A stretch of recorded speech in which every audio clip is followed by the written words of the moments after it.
all the families at Glass Hill Park. Should be a good event.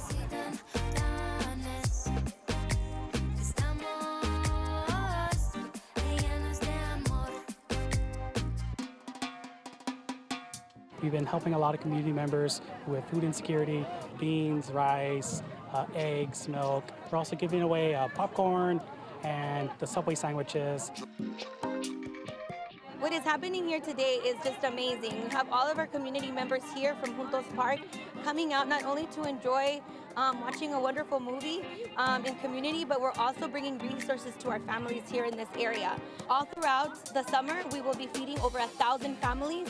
We provide food that is fresh, healthy, but also is foods that are part of our culture. Right now they give us bananas, potatoes, helps out a lot because everything just went up so high in pricing. Families that can't afford fruits and vegetables. There's gonna be a movie and stuff, so that's good for the kids.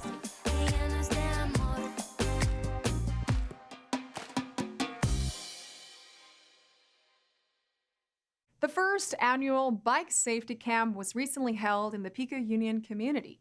30 bikes plus accessories were donated to the children that participated in this unique event to learn safety tips from none other than the LAPD motorcade.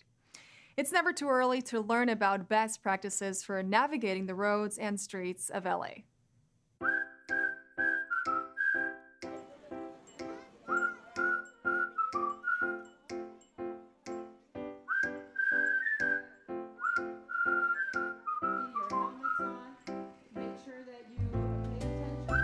Today we had a beautiful event where we invited all of the community to the first, what we believe will be an annual event, the Bike and Safety Camp Day. The Loyola High School was able to get some of their alumni to donate 30 bikes, plus accessories. It was gloves, locks, water bottles.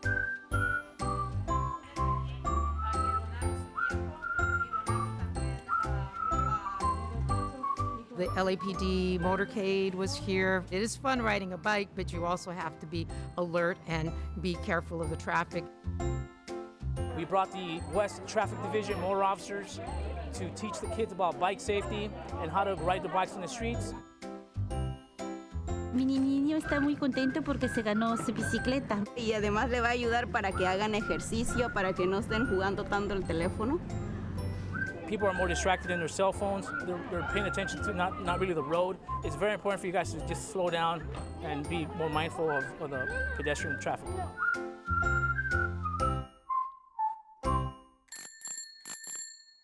A monument is not just a statue. It serves as a good reminder of what we value in society. In this week's feature story, Maria Hall-Brown sits down with the Los Angeles Cultural Heritage Commission to get a glimpse into the steps to designate historic cultural monuments. Let's hear this story. You think of a monument, you probably think of a statue or something like that, but it's also really important to think about the fact that a monument is something that serves as a good reminder, which is why I am so thrilled today to be joined by Barry Malofsky, who is the president, and Gail Kennard, who is the vice president of the LA Cultural Heritage Commission. What qualifies a property to be culturally significant, especially in an area like Los Angeles? I think the primary qualification is it tells the story. You know, there are three primary categories that we look at. One of which is it a site which is important in city, national, or state history? Did something important happen there? Second criteria we look at is whether someone of note lived there. And the third category, which is the one that most people assume is what we look at, but really it's just one of the three categories, is it architecturally significant, or is it the work of a master architect? Why is this important? Why is it necessary to maintain the forward momentum and make sure that these places are acknowledged and recognized? We have over 1,200 historic cultural monuments in the city. But that's just a small fraction. It's like 1,000% of the actual number of structures in the city of Los Angeles. So people shouldn't get the idea that we're designating, you know, all these buildings and nothing else can happen with them if we designate them. If we designate a property, we can't preserve the use. the Morgan House, which, as we now know, is the Harbor Area YWCA.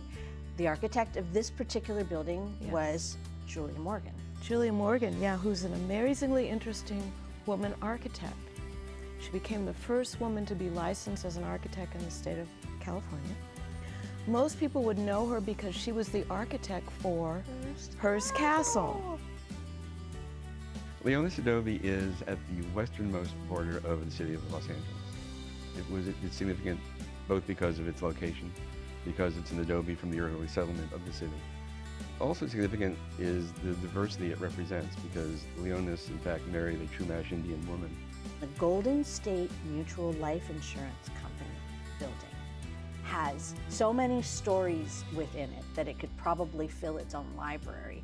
Yeah, the Golden State Mutual Life Insurance Company was a response to the lack of ability for African Americans, not only in Los Angeles, but all over, to buy life insurance. So some very industrious business people, including William Nickerson, started this company to sell life insurance policies to primarily African Americans in Los Angeles and other places. And the company did very well. If there's a historic building or building you think is important on your street, in your neighborhood, that's important to you, it's part of the history that you think is important to the city, bring it to the commission. Go through the nominating process. Or bring it to your city councilman and have them make the nomination. Because there are 800,000 properties in the city of Los Angeles. You know, we can't identify all of them. So we rely on the public, historians, preservationists, but a lot of community members to sort of bring to our attention.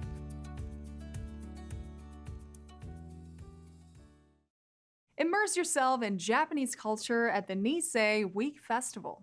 Enjoy a screening of the film Luca at Hanson Dam, or attend the next free summer concert at Warner Ranch Park. All this up next on Things to Do.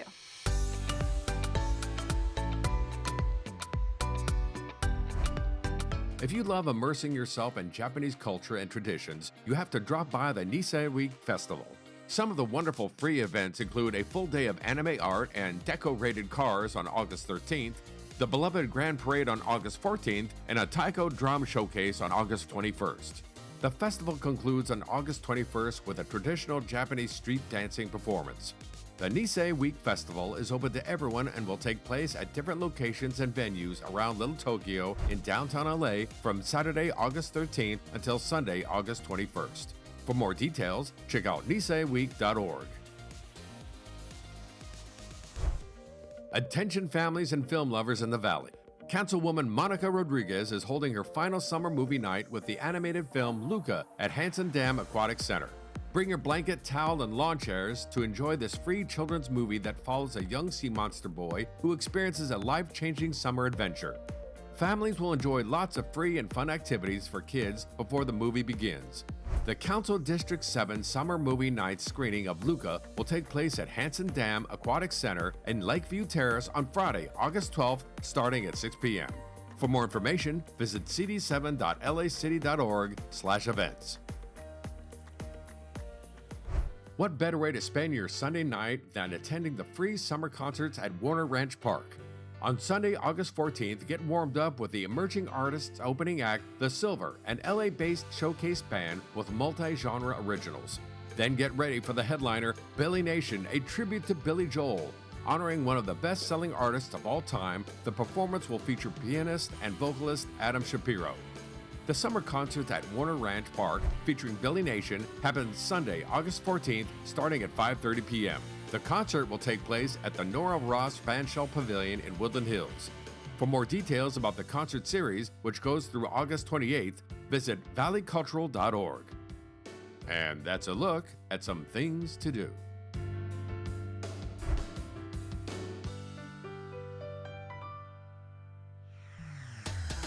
And that's it for this edition. I am Natalia Bilbao, and from all of us here at LA This Week, thank you so much for joining us.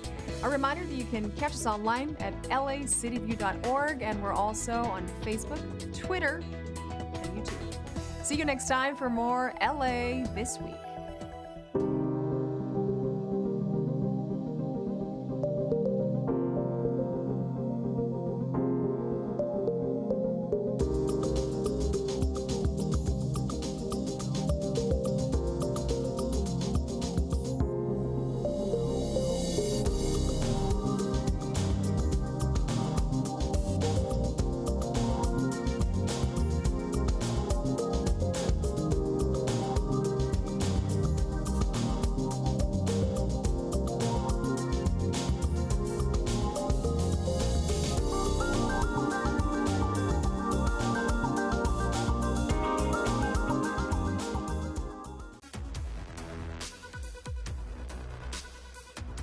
LA County Department of Public Health and the City of LA's Department of Aging remind you that getting vaccinated and boosted is the best way to protect yourself and your community.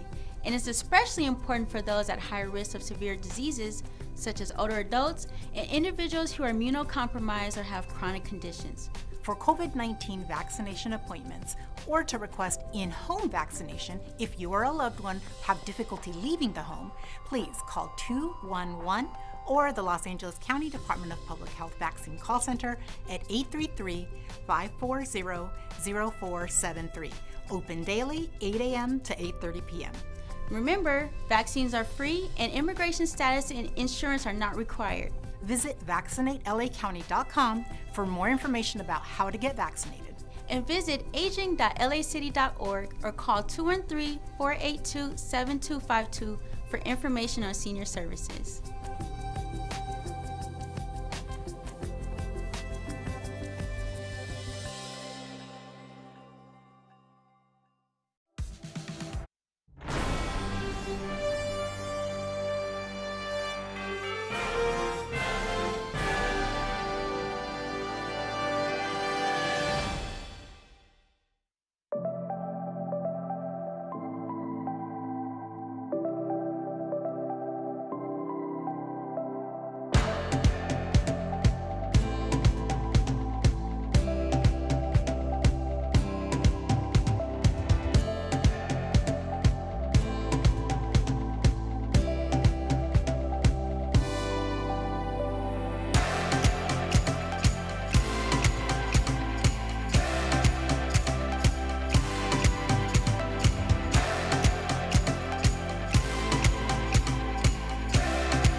Is Wednesday, August 10th.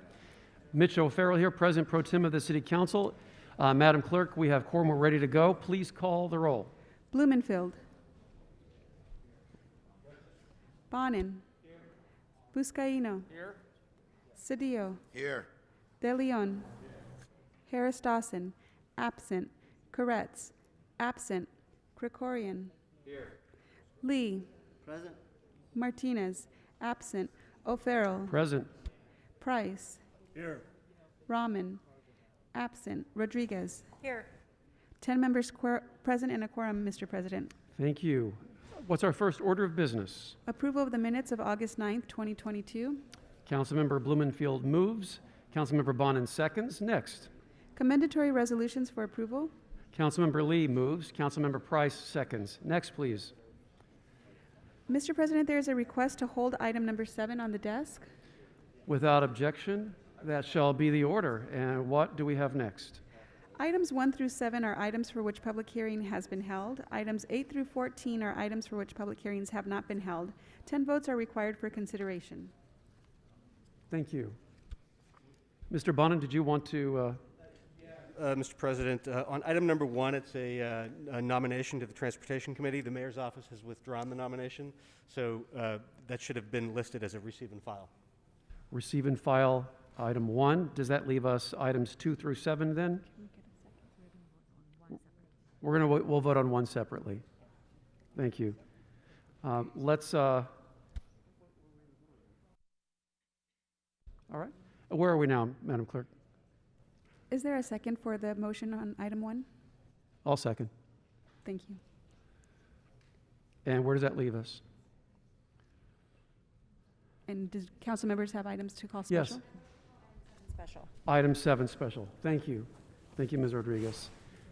And Mr. Mr. President, Lee. I'd like to call item 14 special for purposes of a motion to receive and file the appointment of Ms. Chen. She has requested that her nomination be withdrawn. Thank you. Thank you, Mr. Lee. And where does that leave us, Madam Clerk? Is there a second on Mr. Lee's motion? All right. We have Mr. Buscaino second.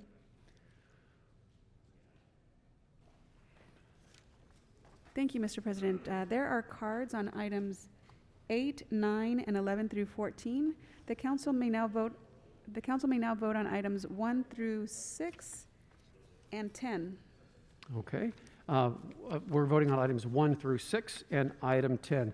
Please open the roll, close the roll, and tabulate the vote. 10 ayes. Thank you. Where does that leave us now? That takes us to public comment or items called special. All right. Colleagues, any items you would wish to call special today? Seeing as there are none, Madam Clerk, looks like we have cards, and we are now able to vote. Well, we don't have any special items, so we're now ready to begin public comment. City Attorney, Mr. City Attorney, would you please explain the public comment rules? Yes, so members of the public, you can sign up on the kiosk.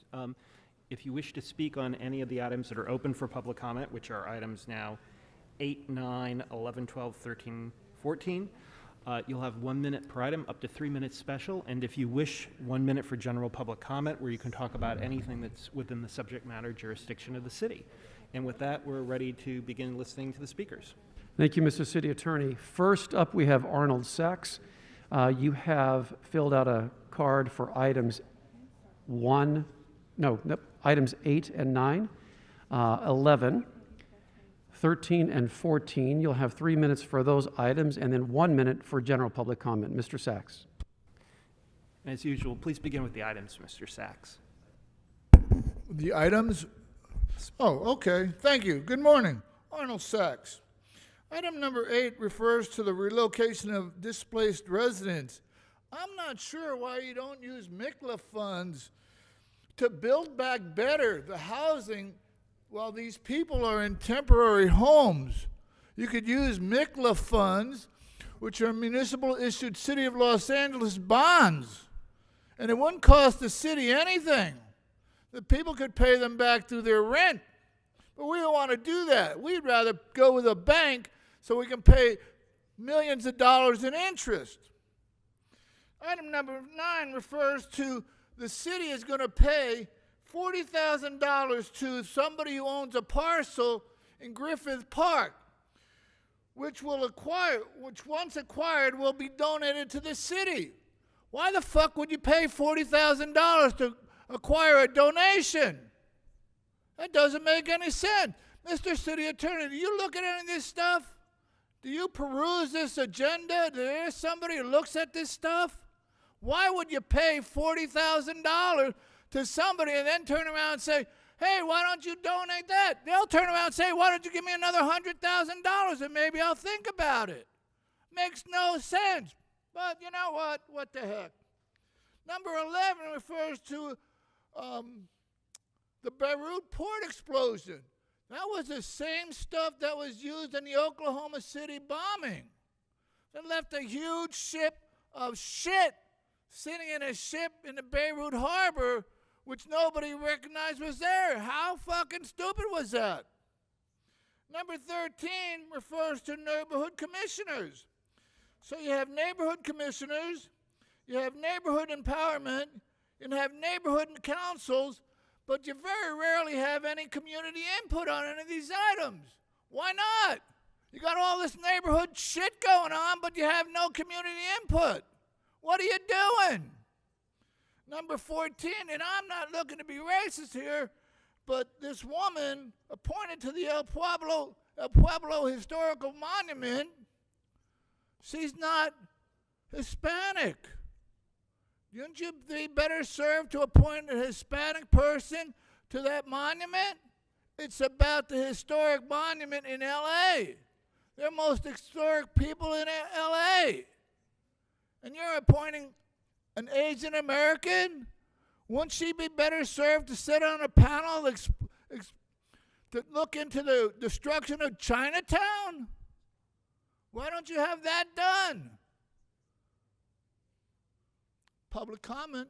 Go ahead. Okay. We don't have a committee with the county to discuss the shutdown of the government in 2017. Why not? Aren't you concerned about that? You don't have a census of closed businesses? The destruction of Chinatown? The destruction of the Fairfax district? Voter fraud? Waste, abuse? It's the ands and the spelling. It's the ands. Is that inclusive or exclusive? The trash franchise system in Los Angeles, it sucks. Sunshine Canyon Landfill is a DBA of Monsanto Corporation. The city and county meet as one body like they do in San Francisco. Why not? It's time for a change. Why don't you have a pilot program for the utilities? What happened to that? The payment in lieu of taxes for the Department of Water and Power. Huge investment in orange street cones. How much you spending on orange street cones? Thank you, Mr. Sachs. Our next speaker is Bacon Kazi. You have 1 minute for item 6 and 1 minute after that for general public comment. Okay. We voted on 6. Yeah. So what do we have? What do we have? 1 minute. Just public comment? Yes. 1 minute for public comment, sir. But you can talk about 6 or anything else you want to, so please go ahead. My proposals are on the topic of parking citations. Hang on, before you continue, can you pull the mic down a little bit? It's hard to hear you. Thank you very much. My proposals are on the topics of parking citations, COVID, climate change, school shootings, shelter, dogs, retirement pension minimum age, street repair services, rent control, and lastly, a new law giving the right to have a security camera outside an apartment door. Parking citation fines should not be for food delivery drivers that we have to pay. Parking citation worker can't know if a car is doing a food delivery or disputing the ticket online should end with a screenshot of the food delivery app. So on the app they would know that we're a food delivery driver. So it is wrong to be charged a $90 fine for literally doing my job, which is picking up food and dropping it off to customers. UPS, Amazon, FedEx should still be giving a citation because they have to sort through a lot of packages for multiple buildings while the company pays for the ticket, not the individual driver. When Amazon or UPS drivers do a delivery while leaving their car in red, they take. Oh, that's it. Yes, sorry, but thank you. Can I leave the papers with you guys because there's like a lot of. You absolutely can. Yes, Sergeant will pick it up for you. Thank you. Thank you. It's like a lot of topics. Right. And our next speaker is Ian A. You have 1 minute for item 12, and then 1 minute after that for general public comment. I will skip item 12 and just go straight to general public comment. Sure. Hello, my name is Ian Jameson. I am co-founder of Los Angeles Leftists for Freedom. I am here today to speak in protest of the Los Angeles City Council's employee vaccine mandate. Both Anthony Fauci and Deborah Birx have admitted that the COVID vaccines do not prevent transmission. There is no logical rationale for this insane, unconstitutional policy. Los Angeles is hemorrhaging badly needed employees who are being terminated for righteously asserting their constitutional right to medical freedom and privacy by defying the mandate. Angelenos from across the political spectrum are united in opposition to this insane, destructive policy. We demand you kill the mandate, so kill it, you bio-fascist tyrants. Thank you. And I believe you are Ian Jameson, correct? All right. Next we have Jason Reedy. Jason Reedy, 1 minute for item 12 and 1 minute for general public comment afterward. Did y'all miss me? As you can see, I've been a little preoccupied being a baba to my newborn here, but I'll get back. Now I'm back in the mix, so get used to seeing me on the regular. Now, item 12, this motion would allocate $216,000 towards overtime for the LAPD and in turn fund the harassment and arrest of black people primarily.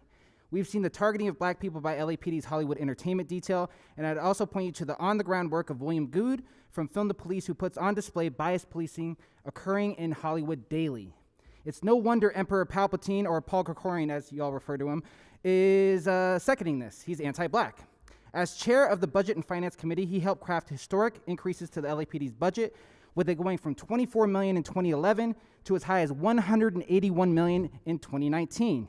In that pathetic presser that you put on Mitch last week, Blake Chow stated that LAPD already had allocated 200 more officers in the area for patrol, so why are you adding $218,000 to the exorbitant OT budget of the LAPD? This money should be going to the community and care instead of cops. Now to my public comment. Sure. To the KKK's Frankenstein, Paul Kerkorian.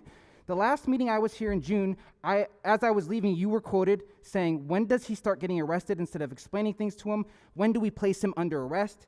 You ask how Kenneth Mejia didn't call for de-escalation or denounce the quote-unquote threats and attacks yesterday, but your knee-jerk reaction to me expressing my First Amendment rights at a city council meeting was to arrest me. Now, I took a look at your staff, and you don't have a single black member on it. I wonder why. If they did something you didn't like, you'd likely ask the same question. When do we place them under arrest? In 2021, how many unhoused people killed children, Paul? 0. But your beloved LAPD killed a child. Or have you already forgotten about Valentina Oriana Peralta? Lastly, Kevin De Leon, you said that the people organizing against 4118 are focused on performative art. You spent 9 months on the mayoral campaign that was chock full of performative art, while my partner sitting right here spent 9 months carrying this little life into the world. Go fuck yourself. Thank you. Congratulations on the newborn. Next, we have Jess Esguerra. Jess Esguerra, 1 minute for general public comment. Jess is not going to be here. Thank you. All right. Well, that then concludes all general public comment. We will now close our public comment. And now we have some items to vote on. Madam Clerk, please correct me if I'm wrong, but we have 8, 9, 11, 12, and 13. Is that correct? That is correct. Thank you. Wonderful. We will now vote on those items. Please open the roll, close the roll, and tabulate the vote. 11 ayes. Brings us to item 14 as moved by Mr. Lee and seconded by Mr. Buscaino. Please open the roll, close the roll, and tabulate the vote. 11 ayes. Brings us to item 7, called special by Ms. Rodriguez. Thank you, Mr. O'Farrell. Colleagues, item number 7 is related to the increased volume of calls, service calls related to illegal grow houses in residential areas and its impact on public safety. But at a time when we are also experiencing such a critical housing shortage, and we continue to see the exacerbation of a number of forces that are at play that help increase the cost of housing, this is an issue that has far greater implications than just public safety. It has tremendous impacts as it relates to our housing stock, and it's imperative that we begin efforts that comprehensively take an approach that are more strategic than just using law enforcement efforts alone. This is going to require an effort of all hands on deck with building and safety and nuisance abatement efforts, but I'm looking to see that I'm looking to advance this work very aggressively, as we have had tremendous success in finding alternative efforts that have helped to supplement the efforts of our Los Angeles Police Department as it relates to illegal cannabis grow houses. And that will also include efforts from the City Attorney's Office being more responsive and helping to advance a number of notifications in a more timely fashion. And so with that, colleagues, I'd like to recommend that we move the Planning and Land Use Management Committee report associated with this so that we can begin this critical work. Thank you. All right, and do we have a second for moving that report? Second by Mr. Harris Dawson. So we can now open the roll on that recommendation, close the roll, and tabulate the vote. 11 ayes. Thank you. And where does that bring us on the agenda, Madam Clerk? Thank you. Council has motions for posting and referral. Wonderful. Do we have any announcements today? Posted and referred, and any announcements? Mr. Buscaino? For the crazy. You hear that? Mr. Buscaino, do you have an announcement? No, just said. Oh, okay. Seeing as there are no announcements, adjourning motions. Please all rise for adjourning motions. And we will begin with Mr. Buscaino this morning. Thank you, Mr. President. Members, this is a tough one for the city of Los Angeles, San Pedro, and the LAPD family. It's with heavy heart that I ask that we adjourn today's memory for Jerry Jelinek, who passed away on July 22nd after complications due to Parkinson's disease. I had the honor and privilege to work alongside Jerry at Harbor Division years ago. He was born... Are you kidding me? Really? So, Mr. Buscaino, let's hold off until this very rude commenter leaves the chambers. Okay, you're still shouting. Still disrupting an adjourning motion, disrupting the council. Okay. So noted. You are out of here. Okay, so you've been ordered to leave quietly, Mr. Reedy. Please do so now. And he's still shouting in the middle of an adjourning motion. Okay, sorry about that. Do that again.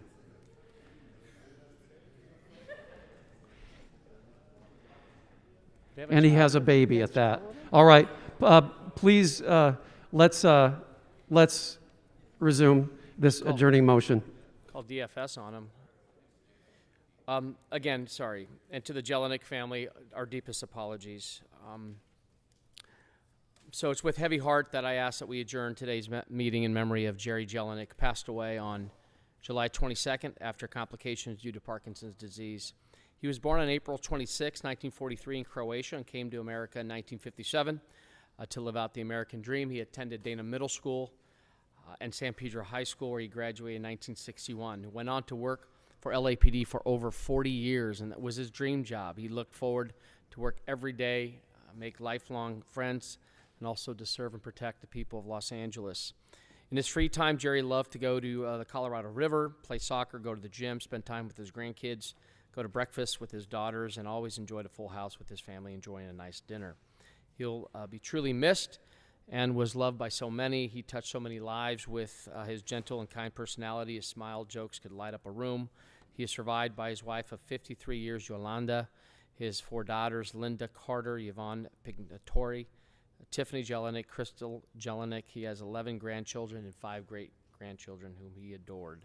His celebration of life is happening as we speak, and our hearts go out to his family and friends. So on behalf of a grateful City of Los Angeles, a grateful LAPD, we honor Jerry Jelinek's life.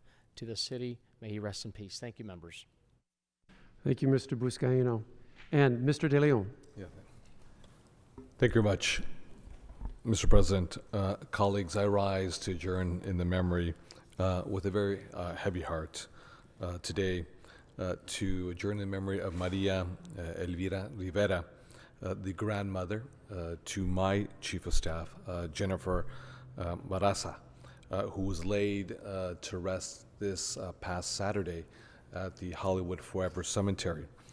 Like so many Angelinos, Maria Elvira Rivera's journey did not begin in this country. She was born on February 1st, 1943, in Censu Tepeque, Cabañas, El Salvador. She was one of 8 siblings, and from a very young age, she began to operate her small tiendita, her little small store, from her home, which would provide the income for her to raise her children as a single mother. Now, during the 1980s, as many folks know here, in El Salvador was in the middle of a horrible civil war, primarily funded by our U.S. federal government. And in 1985, she made the tremendous sacrifice, the courage to migrate to the United States, not crossing one border, but actually 3 borders to get to the United States of America, a journey that many of us know very well. Leaving behind everything she knew, including her own children. She came to Los Angeles, where she began to work to save up to bring her children up from El Salvador. Throughout her humble life, she worked cleaning offices, as a housekeeper, and as a babysitter, at times holding multiple jobs to ensure that she could provide for her family. Those who knew her know her about her devotion for her countless plants and her fruit trees. But she had one of the most beautiful voices, which at any given day you could hear her singing rancheras in her garden. Her family and friends loved her culinary skills. She was an excellent cook. One of those people that could cook anything with anything that you gave her, and it would always taste, quite frankly, amazing. Her specialties, of course, were Salvadoran staples like pupusas. She was everyone's favorite abuelita, grandmother, aunt, tia, and friend, amiga. She was someone who showed you she loved you unquestionably, with hugs and with kisses, bien cariñosa, very affectionate, and with course, her amazing food. She made everyone she came in contact with feel very special, because to her, everyone was very special. It didn't matter who you were or where you come from. Her loss leaves an irreplaceable void in her family, but her legacy of kindness and service to others lives on in her children and grandchildren. She is survived by her 5 kids, Carmen, Jose, Maria Teresa, y Francisco, and Roberto, along with her 18 grandchildren, her 23 great-grandchildren, and 6 great-great-grandchildren. A very proud Salvadorian, a very proud Angelino, a proud Californian, a proud American. And whoever thought, coming from a very small village, a very small town, that her granddaughter would work on presidential campaigns, U.S. Senate campaigns, be part of the Senate Democratic Caucus when I was leader of the California State Senate, and now Chief of Staff here in City Hall. It's the great American story, regardless of who you are, deep South in our own Western Hemisphere, from El Salvador coming here. It's an amazing story. May Maria Elvira Rivera, may she rest in peace. Thank you. Thank you, Mr. De Leon. Any other adjourning motions? Ms. Rodriguez? No, actually, colleagues, I wanted to just publicly thank our sergeants for their swift response yesterday and for always just doing a terrific job in helping to maintain order here in these chambers. I just wanted to publicly say thank you, and of course to Captain Morales, as well as everybody that was so helpful yesterday. I just wanted to publicly say thank you very much.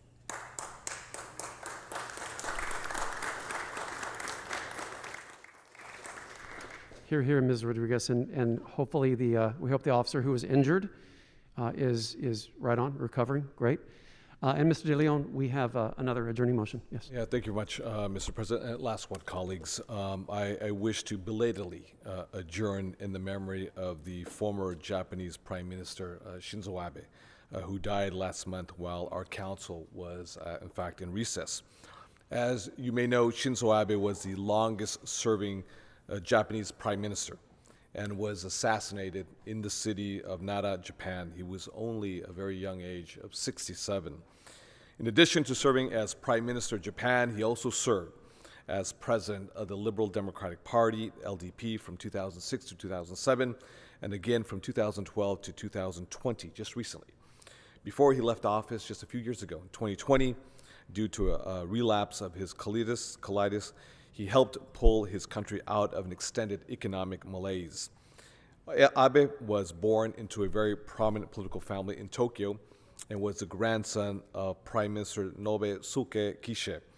After graduating from Seika University and attending the University of Southern California, just a few blocks down the street, Abe was elected to the House of Representatives in the 1993 election and later appointed Chief Cabinet Secretary by Prime Minister Koizumi back in 2005, I should say. One of the most significant moves as Prime Minister came in 2015, just 7 years ago, when he pushed through legislation that authorized overseas combat missions alongside Allied troops in the name of collective self-defense, despite huge political protests and a contentious battle with opposition politicians. Also, he may be best remembered for bringing stability to the role of Prime Minister, which before him had been fraught with frequent turnover. I know that our colleague here, Mr. Marquise Harris Dawson, just recently came back leading a delegation to Japan of young entrepreneurial African Americans. And I know that there will be a future trip being led to Japan dealing with the issue of green hydrogen. I want to say that I had the opportunity to go to Japan for the very first time, I think off the top of my head, perhaps in 2014 maybe, and I didn't have a chance to meet Prime Minister Shinzo Abe while I was in Tokyo, but I did have an opportunity to go to what is their White House, and I took a few pictures, excited to be in, the Chief Executive Prime Minister's office of Japan. Upon returning back from Japan, I think that same day out of LAX, Shinzo Abe was actually here in Los Angeles. And there may be a few colleagues who were at that luncheon at the Biltmore Hotel. And I was rushed to the hotel, and I had the opportunity to meet Prime Minister Shinzo Abe along with his wife, and they sat me next to the Japanese ambassador to the United States. Our Mayor Eric Garcetti was hosting Prime Minister Shinzo Abe. So when we're taking pictures, I pulled out my phone, and I don't speak Japanese, and I just went to my pictures and I showed him all the pictures of his office, and his eyes kind of like, oh, what, yeah, this is your office here, this is your chair right over here, and he started laughing. And then I had a second opportunity when I had the honor to lead a California Senate delegation to Tokyo, Japan, and throughout Japan. And I had an opportunity where we had an actual scheduled meeting at the Japanese Diet, which is the Congress of Japan, where we discuss various issues. And the one thing I emphasized was California and Japan, we're the 5th largest economy in the world, our GDP. Japan is the 3rd largest GDP. You don't always have to deal with Washington, D.C. You can deal with California and with Los Angeles and Sacramento as well. And he was gracious enough to host me along with my colleagues. So this is a shock given the fact that we know that there are very few guns, handguns, long guns, assault weapons. You know, this was a homemade device, my understanding. But it's a shock, I know, not just to the Japanese people, but to folks from all over the world. May he rest in peace, and our respects to the Japanese people. Thank you, Mr. President. All members will be on this adjourning motion. Thank you, Mr. De Leon. And Ms. Rodriguez. Yeah, Mr. De Leon, thank you so much for those stories. And it's just a tragic reminder of, you know, how vulnerable public officials are often in these circumstances. When you think of his assassination and so many other public servants that, you know, came before him, not in Japan, but here in our country. While people may not always agree, violence is never an answer, and it's never an acceptable pursuit of displaying your difference. I think there's, you know, public service, I think, so often gives people this idea that it gives license for being disrespectful and dishonoring people, and that couldn't be farther from the truth. I think it's barbaric, but his legacy will continue, and thank you for sharing those stories. I'm sure he was thinking, who the heck let him into my office when you showed him your pictures? No, it's just a tragic reminder of so often how vulnerable we all are in these circumstances, and how dissent can often lead to violence, but it doesn't have to be that way. Yes, Mr. De Leon. Mm-hmm. You actually just triggered a memory, and I was going to mention it, but I had forgotten. Maybe a few months back, a senator from Japan, Senator Iwao Hori, flew in from Washington, D.C. and requested a meeting, and Councilmember Joe Buscaino and I were able to attend that meeting. And I don't just consider Senator Iwao Hori a political ally, friend, colleague, but I do consider him an actual friend. We've known each other for many, many years. Senator Iwao Hori, who was here a few months ago, when former Prime Minister Shinzo Abe was assassinated, Iwao Hori was right next to him. And we talked with each other, and he told me that he could actually hear the bullets fly right past his side. And obviously, he said if I was a few more inches closer to him, it would have hit him. It would hit me, he said. And it felled, you know, the Prime Minister. And it just shows you how political violence, irrespective of ideology, you know, perspectives, no matter how passionate you may be, knows no place, whether you're in a developed country, whether you're in the United States, Japan, or anywhere. It just doesn't make a difference if you're to the left or right or points in between. But that really cut close. You know, this was the former Prime Minister, but Iwao, you know, and I are friends, and he was here just a couple months ago, and he was next to the former Prime Minister. That shows you how close this can happen to anyone. Yeah. May Prime Minister Abe rest in peace. And just kind of picking up on your remarks, Ms. Rodriguez, you know, yesterday, we're accustomed to all the dehumanizing language used against us, our staff members, public servants at large. And yesterday's storming of the Horseshoe by a group of unhinged, militant, you know, activists who think that they can just come in and act out on their delusions, unacceptable. And I think we let it be known collectively that this body will not be intimidated from doing our business. And I don't care if these acts are coming from the so-called People's City Council. Well, guess what? This is the Los Angeles City Council. We are here to do the people's business, and nothing is going to deter us, even if it's a temporary disruption because of violence and breaching a perimeter that enables us to do the people's business. So on that note, this meeting is adjourned, and we will see you all Friday. Thank you.